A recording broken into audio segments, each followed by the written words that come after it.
Hello students, a very good morning to all of you and welcome again in history classes.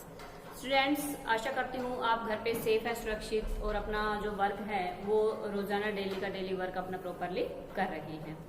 Revision की बात करें तो class 11th history में हम revise कर रहे हैं हमारे chapter and that is confrontation of cultures. संस्कृतियों के टकराव के बारे में रीड कर रहे थे हम कि किस प्रकार से जो यूरोपियन पावर्स थी, यूरोपियन कंट्रीज थे, उन्होंने कह सकते हैं जब नए नए इन्वेंशन हुए, नए नए आविष्कार हुए, साथ में बड़ी बड़ी इंडस्ट्रीज वहां पर स्टेब्लिश होने लगी, तो उसके बाद कह सकते हैं कि एक तो मेनली उनको जरूरत थी रॉ मटेरियल की कि कच्चा माल वो कहाँ से लेके आए।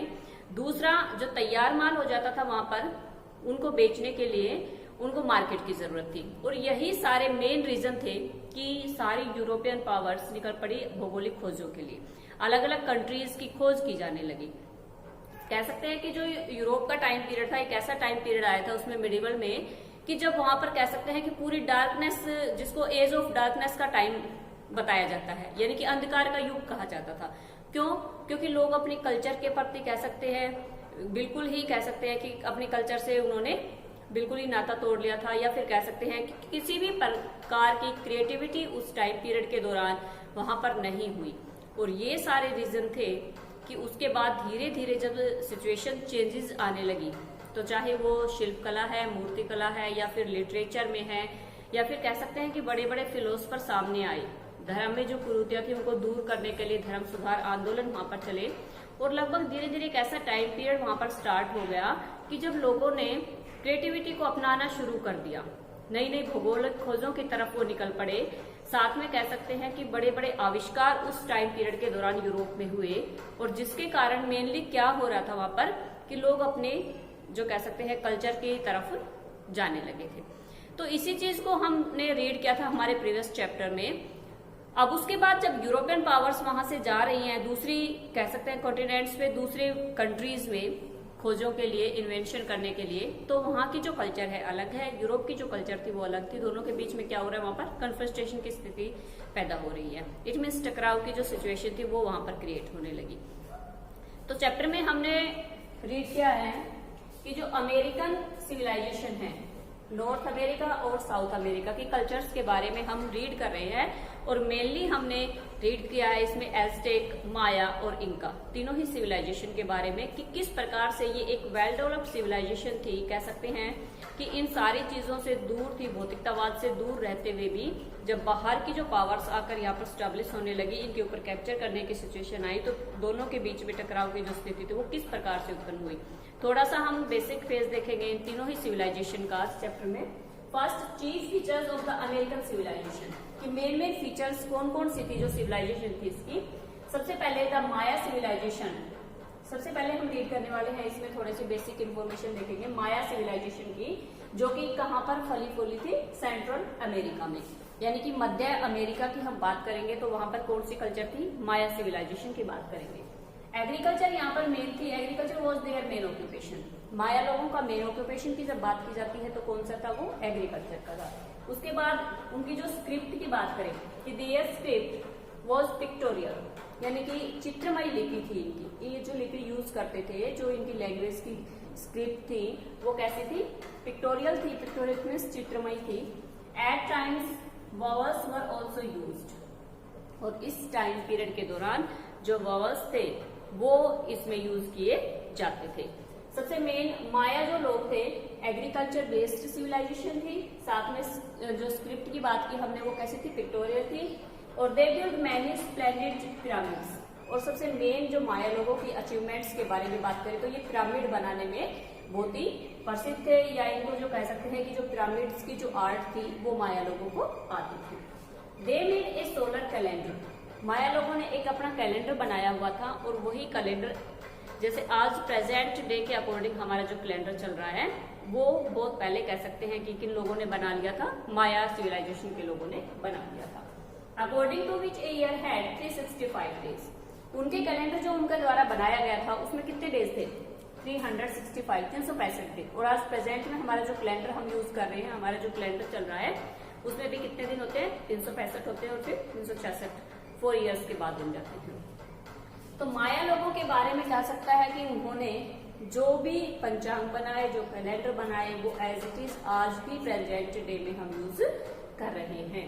उसके बाद माया सिविलाइजेशन के बाद हम बात करेंगे, इसमें सेकंड सिविलाइजेशन थी सेंट्रल अमेरिका में, कह सकते हैं एज़टेक सिविलाइजेशन, यानी कि एज़टेक लोग जो थे वो कहाँ रहते थे, the Americans after the decline of the Maya civilisation in the 12th century. अब माया सिविलाइजेशन का डिक्लाइन हुआ, धीरे धीरे ये सिविलाइजेशन खत्म हुई। उसके बाद उसी एरियाज के अंदर, उसी एरियाज में 12th सेंचुरीज के आसपास एक और मेन सिविलाइजेशन डेवलप होने लगी थी, and that is Aztec civilization. Aztec civilization के बारे में बात करेंगे हम इसमें। तो एक्सपेंडेड थी ये 2 लाख स्क्वायर में इनटू 38 प्रोविंसेस। देखो इतनी बड़ी सिविलाइजेशन की हम बात कर रहे हैं, हमने माया सिविलाइजेशन के बारे में बात की, और उसी एरियाज में जब इसका डिक्लाइन हुआ, जब ये खत्म हो गई या इसका पतन हो गया था, तो 12th सेंचुरीज के आसपास दूसरी एक और सिविलाइजेशन डेवलप हुई थी, and that is Aztec civilisation.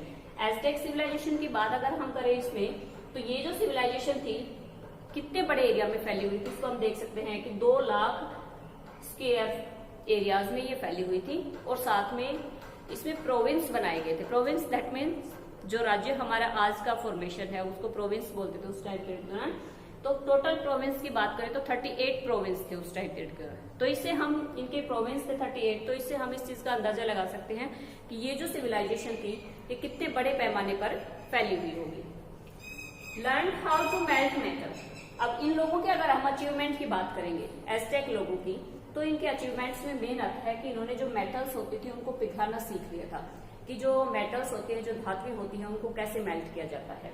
उसके बाद एंड यूज देम, और उसके बाद कौन सी मेटल का यूज किस चीज में करना है या किस कार्य में करना है, ये भी एज़टेक लोगों ने जान लिया था। मेन अचीवमेंट्स हैं इनका, जो मेटल मेल्टिंग का काम था, साथ में उसका यूज करना। उसके बाद कैलेंडर जो इनका बनाया गया था वो रिलीजियस फंक्शंस के अकॉर्डिंग इन्होंने बनाया था, यानी कि जब जब इनके जो रिलीजियस फंक्शंस आते थे, यानी कि धार्मिक कार्यों का कोई भी ये काम करते थे या इनके कोई भी अनुष्ठान होते थे, उसी के अकॉर्डिंग जो इनका कैलेंडर था वो इन्होंने बनाया हुआ था। तो ये हमने बात की। इसके बाद माया के बाद एज़टेक सिविलाइजेशन की, इसमें मेनली हम कह सकते हैं कि बहुत बड़ी सिविलाइजेशन थी, 12th सेंचुरीज के आसपास ये डेवलप हुई। मेन कह सकते हैं अचीवमेंट में इनका मेटल मेल्टिंग का था, साथ में जो इनका कैलेंडर था वो रिलीजियस फंक्शंस के अकॉर्डिंग इनका बनाया हुआ था। अब तीसरी मेनली होती है हमारे सिविलाइजेशन की, हमने बात की थी इनका सिविलाइजेशन। इनका जो सिविलाइजेशन थी ये साउथ अमेरिका में जो पेरू का कोस्टल एरियाज है उसके तट के आसपास फैली हुई थी इनका सिविलाइजेशन। अब founded by the Incas in this region of the Americans between 14 and 15 centuries. अब ये सिविलाइजेशन का नाम जो इनका लोग थे, इनका लोगों ने इसको फाउंडेड किया, इसको स्टैब्लिश किया था। इनका कह सकते हैं जो कम्युनिटी थी, जो समुदाय था, उन्होंने इस सिविलाइजेशन को स्टैब्लिश किया था और उन्हीं के नाम पर इसको नाम दिया गया था इनका सिविलाइजेशन का। और इसका टाइम पीरियड की अगर हम बात करें तो 14 से लेकर 15 सेंचुरीज तक टाइम पीरियड था इनका। अब इसके बात करें कि मेनली इसके अचीवमेंट्स क्या क्या थे, क्या क्या मेन फीचर्स थे इसके, तो इसमें जो टाउन था कुस्को, एक मेन टाउन था, बहुत ही फेमस टाउन था इनका कुस्को, मेन सेंटर था ऑफ दिस एम्पायर। यानी कि इनका एम्पायर का अगर हम कहें कि एक कैपिटल टाउन के टाइप में, एक राजधानी के रूप में स्टैब्लिश था जो सिटी, जो टाउन, उसका क्या नाम था, कुस्को। अब बात आती है constructed splendid forts, roads and temples. इन लोगों का मेन अचीवमेंट्स किसमें माना जाता है कि बहुत अच्छे फोर्ट्स इन्होंने बनाए, किले वगैरह इन्होंने बहुत अच्छे बनाए, साथ में जो रोड्स का काम था, जो कंस्ट्रक्शन का काम था, रोड कंस्ट्रक्शन का, वो उसमें ये कह सकते हैं कि ये लोग बहुत ही फेमस थे और बहुत अच्छा काम करते थे। उसके बाद टेम्पल्स, मंदिरों को बनाने का काम भी जो ये कह सकते हैं इनका लोग थे, वो फेमस थे इस काम के लिए। तो मेन काम ये थे फोर्ट्स के रूप में, रोड्स के रूप में और टेम्पल्स के रूप में इन्होंने जो भी चीजें बनाई थी उसमें काम में ये कह सकते हैं बहुत ज्यादा फेमस हो गए थे, बहुत अच्छा काम करते थे। अब फूड ग्रेन्स की बात करेंगे, केप्ट सेफ इन गोदाम। देखो इन्होंने गोदाम बनाए हुए थे और जो फूड ग्रेड इनके पास एक्स्ट्रा में होता था, जो सरप्लस होता था, उसको क्या करते थे ये कि गोदाम में स्टोर करके रखते थे फॉर यूज इन क्राइसिस। और किसके लिए यूज करके रखते थे, कि कभी भी किसी भी टाइम पीरियड के दौरान या किसी भी मुसीबत के टाइम या किसी भी कह सकते हैं कि कोई नेचुरल जो डिजास्टर होती है उसके टाइम के दौरान जब भी शॉर्टेज होगी फूड ग्रेन्स की तो वो इसको यूज कर सकेंगे। तो इनको कहाँ रखते थे? गोदाम। तो इससे हमें पता चलता है कि उस टाइम पीरियड के दौरान फूड ग्रेन्स को रखने के लिए गोदाम वगैरह जो बनाए जाते थे, आज जैसे प्रेजेंट टाइम में हम करते हैं, वो सारी की सारी चीजें उस टाइम पीरियड के दौरान थी। अब हम बात करेंगे इसमें दे मेड ऑर्नामेंट्स। आभूषण की बात आती है तो आभूषण के बारे में गोल्ड, सिल्वर एंड कॉपर तीनों ही चीजों के आभूषण ये बनाते थे। गोल्ड के भी बनाते थे, सिल्वर के भी और कॉपर के भी। वेपन्स बनाते थे, हथियार बनाते थे, टूल्स बनाते थे मेड ऑफ ब्रोंज, यानी कि ब्रोंज के क्या बनाते थे? वेपन्स और टूल्स बनाते थे। और ऑर्नामेंट्स की बात इनकी जब आती है, आभूषणों की बात आती है, तो वो गोल्ड, सिल्वर और कॉपर के बनाते थे। अब इसमें जो ये चीजें हैं गोल्ड, सिल्वर और कॉपर, मेनली हम यहाँ पर इस चैप्टर में रीड करेंगे कि सारे के सारे जो सिविलाइजेशन थी, अमेरिका की सिविलाइजेशन को हम रीड कर रहे हैं इसमें। तो उन सिविलाइजेशन में मेन क्या था कि जो यूरोपियन पावर्स थी वो मेन किस कारण से गई थी? सबसे ज्यादा तो कह सकते हैं कि वो गोल्ड फाउंड करने के लिए उस टाइम पीरियड के दौरान गई थी। साथ में उपनिवेश बनाने के लिए गए, साथ में कह सकते हैं कि मार्केट को तलाशने के लिए गए, क्योंकि इंडस्ट्रियल जो रिवोल्यूशन हुई थी यूरोप में उस टाइम पीरियड के दौरान, और साथ में कह सकते हैं कि जो धर्म सुधार आंदोलन चले उसके कारण बहुत सारी भौगोलिक खोजें हुई, इन्वेंशन हुए नए नए, और अचानक से जो प्रोडक्शन था वो बहुत ज्यादा बढ़ने लग गया था। तो इन सारी चीजों के लिए मार्केट की जरूरत थी, पैसों की जरूरत थी, रॉ मटेरियल की जरूरत थी। इसी के कारण सारी यूरोपियन पावर्स जो थी वो अलग अलग कह सकते हैं कॉन्टिनेंट्स में जा रही थी, खोजे कर रही थी, अलग अलग देशों को तलाश रही थी। इसमें चाहे साउथ अमेरिका था, चाहे नॉर्थ अमेरिका था, चाहे एशिया था। हम तीनों ही कॉन्टिनेंट्स को अगर देखने वाले हैं, या फिर ऑस्ट्रेलिया है, इन सभी कॉन्टिनेंट्स में हम देखेंगे तो सारे के सारे जो कॉलोनियल्स स्टैब्लिश हुए थे वो किसके द्वारा हुए थे? यूरोपियंस के द्वारा। यूरोपियंस में मेन बात करेंगे स्पेन और पुर्तगाल की। वास्को डी गामा ने इंडिया की खोज की थी 1498 में। उसके बाद 1492 में अगर हम बात करेंगे कोलंबस की, कोलंबस ने इंडिया की तलाश में गया था, बट जब वो पहुंच गया था अमेरिका के तट पर, कह सकते हैं अमेरिका के जो कोस्टल एरियाज तट पे था और उसी को इंडिया समझ लिया था। तो इसी के कारण कह सकते हैं उस टाइम पीरियड के दौरान वहां पर जो लोग थे, जो कम्युनिटीज रहती थी, उनको रेड इंडियंस आज भी बोलते हैं। उसके बाद हम बात करेंगे इसमें ऑर्नामेंट्स की बात की हमने, they made progress in medicine and surgery. अब देखो चिकित्सा की बात आती है, अगर कि सर्जरी की बात अगर हम करें, मेडिसिन की अगर हम बात करें, औषधियों की बात करें, तो उसमें ये जो सिविलाइजेशन थी, इनका सिविलाइजेशन, इनका बहुत बड़ा हाथ था सारी चीजों को फाइंड आउट करने में। तो मेन हमने तीनों ही कह सकते हैं कि तीनों सिविलाइजेशन के बारे में रीड किया। सबसे पहले हमने रीड किया था इसमें माया सिविलाइजेशन, एज़टेक सिविलाइजेशन एंड इनका सिविलाइजेशन। इनका सिविलाइजेशन के अगर हम देखते हैं अचीवमेंट्स कौन कौन से थे, तो मेनली क्या कहते हैं कि गोदाम बनाए हुए थे, किसको? फूड ग्रेड को सेफ रखने के लिए। साथ में ऑर्नामेंट्स बनाते थे, गोल्ड का यूज करते थे, सिल्वर का यूज करते थे, कॉपर का यूज करते थे। टूल्स वगैरह बनाने के लिए, वेपन्स बनाने के लिए कौन सी मेटल का यूज करते थे? ब्रोंज का यूज करते थे। प्रोग्रेस की थी इन्होंने मेडिसिन के क्षेत्र में भी, कह सकते हैं सर्जरी के क्षेत्र में भी, दोनों ही फील्ड में बहुत अच्छा अचीवमेंट था इसका, इनका सिविलाइजेशन का। अब उसके बाद तीनों सिविलाइजेशन का हमने बेसिक इन्फॉर्मेशन देखी है। अब इस बेसिक इन्फॉर्मेशन के बाद हम अलग अलग तीनों ही सिविलाइजेशन के बारे में थोड़ा थोड़ा रीड करेंगे, इनके एग्रीकल्चर के बारे में, चाहे फिर वो इनके अचीवमेंट्स हो या मेन फीचर्स हो।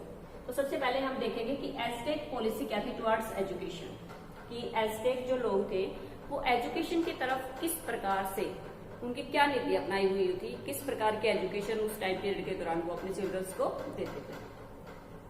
दे make sure that all childrens must go to school. सबसे पहले ही वो इस चीज को श्योर करते थे कि जितने भी चिल्ड्रन हैं, जितने भी बच्चे हैं हमारे, वो सभी के सभी स्कूल जाए। उसके बाद दे लर्न्स, उनको वहां पर क्या क्या सिखाया जाता था?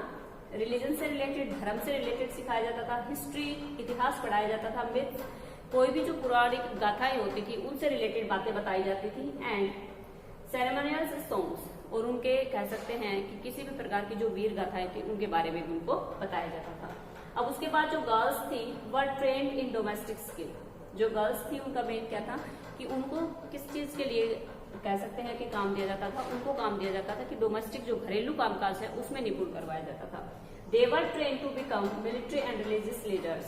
साथ में जो बॉयज की अगर एजुकेशन की बात करें उस टाइम पीरियड के दौरान, तो बॉयज को मेन मिलिट्री की यानी कि आर्मी में जाने की और साथ में रिलीजियस लीडर्स, धार्मिक नेताओं से रिलेटेड जो शिक्षा होती थी वो दी जाती थी। तो इस प्रकार से हम देख सकते हैं कि एज़टेक जो सिविलाइजेशन थी उसमें एजुकेशन के लिए एक बहुत अच्छा फेज बनाया गया था कि गर्ल्स को अलग एजुकेशन दी जाती थी, बॉयज को अलग एजुकेशन दी जाती थी। साथ में उनको हर एक कह सकते हैं कि हर एक फील्ड से एजुकेशन, चाहे वो धर्म के क्षेत्र में हो, चाहे वो इतिहास के क्षेत्र में हो, या फिर कह सकते हैं कि चाहे वो मिलिट्री से रिलेटेड हो, बॉयज और गर्ल्स के लिए दोनों के लिए कह सकते हैं मेनली अलग अलग जो एजुकेशन थी वो रखी जाती थी।